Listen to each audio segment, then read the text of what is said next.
You're listening to In the Pod Soybean Updates, a weekly trek into the latest soybean information from NDSU Extension. What makes a soybean crop valuable? There are plenty of quality characteristics, but in the end, value comes from demand. Nowadays, North Dakota soybeans can be used in multiple ways. We'll learn more from Dave Ripplinger, Extension Bioproducts and Bioenergy Economist. Dave, tell us about the North Dakota soybean crush plants.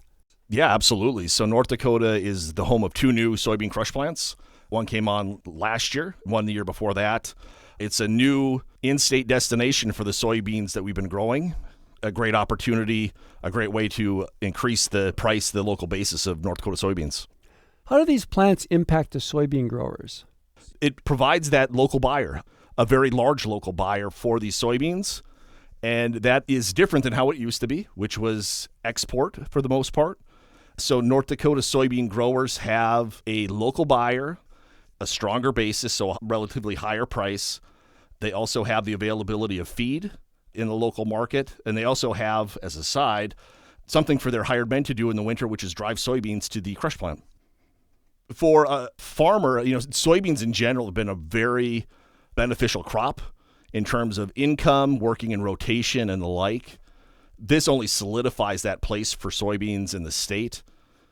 Higher income, stable income, more economic activity. And again, too, there's all of these secondary folks who benefit, in terms of tax generation, wealth creation, and the like. What about the California Low Carbon Fuel Standard? How does that affect soybean demand? It's actually really important. So California has a state policy that incentivizes the use of low carbon fuels. Biofuels made with soybean oil have a very small carbon footprint, and so they're in high demand. And so pushing back through the supply chain, that gets to soybean oil, soybean crush, and even back to the soybean farmer. And so that policy from Sacramento has created this very large market for low carbon fuels. And that soybean oil-based biofuels really hit the spot. And that has been part of the justification for the construction of these crush plants. We now have oil in state. We have oil in the country. It's very valuable here, so why would we send it abroad? Is soybean production affected by the new aviation fuel policy? There's a lot of interest and work being done to develop a market for sustainable aviation fuel. So this is low-carbon jet fuel that can have varying characteristics. You can make it with vegetable oil, soybean oil. That market is relatively young globally, but there's a lot of activity, especially in the United States, because we have vegetable oil and notably soybean oil. It's dependent on both policy, and for the most part, it's actually European policy that's driving that market. The U.S. also has a tax credit that could support production of SAF, Sustainable Aviation Fuel. But there's also a little bit of work that has to be done. And then we have the buyer. So we have a bunch of different airlines who are, for the most part, regulated parties. So they have to buy and use SAF if they, for example, fly into Europe. And so that creates this market pull, this market demand. Dave, is there anything else important related to soybeans?